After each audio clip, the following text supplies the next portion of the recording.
ตอนแรกใกล้ค่ำวันนี้ผู้ข่าป่าต้องคำพาชมพามาเบิ่งพามาชมคนเกี่ยวข้าวแล้วก็รถเกี่ยวข้าวได้อันนี้นี่คนเกี่ยวได้เกี่ยวเป็นเทปเป็นแนวได้นี่มีการเอามือแล้วก็ไม่มีการพาดได้พาดนี่พระเจ้าเกี่ยวเองได้บริจ้างไผ่นี่วางเป็นเทปเป็นแนวเป็นน้องนี่คือหน้าเกี่ยวข้าวหน้าเกี่ยวข้าวบ้านคำคา แล้วมันบวมกินมันบวมแล้วแบบ ทางหน้าพระเจ้าสะดุดเกี่ยวแล้วเกี่ยวไปคือรถเกี่ยวข้าวแล้วรถเกี่ยวข้าวอยู่บริเวณตรงไห้ตรงนาบ้านคำคาอุตสาหได้อำเภอตะงอยนี่คือเหตุการณ์กระเจ้าเกี่ยวข้าวอยู่บริเวณทงไห้ตรงนาบ้านคำคาอุตสาหตำบลนาตาลอำเภอตะงอยมานี่คนกระเกี่ยวรถกระเกี่ยวได้พี่น้องนี่คือภาพบรรยากาศอยู่บริเวณ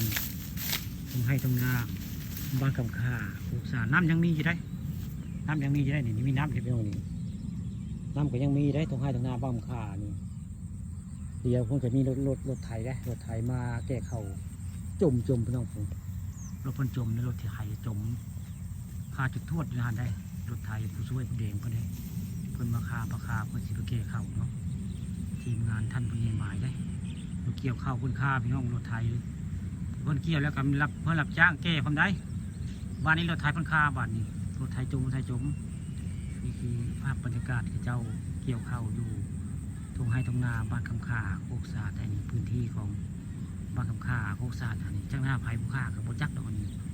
เพราะผู้ฆ่าเป็นเคยมนุษย์เนาะมาสู้เมียอยู่บ้านโคกศาสตร์นี่แหละเดี๋ยวไปกับเอาภาพบรรยากาศตอนแรงกสิคำไม้บึงไม้ชมนี่คือภาพเหตุการณ์กับเจ้าเกี่ยวข้าวมีรถเกี่ยวข้าว2 คันนะ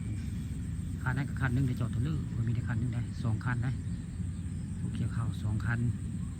แล้วก็มองทางหลังผู้ฆ่านี่ใช่คนเกี่ยวได้ไม่ใช่รถเกี่ยวนี่คือใส่คนเกี่ยวเหมือนเราเกี่ยวได้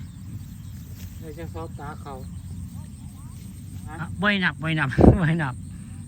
เลยลืมนับไม่เอาขึ้นแล้วขึ้นข้าวก็คักพอปีเนาะปูเนาะ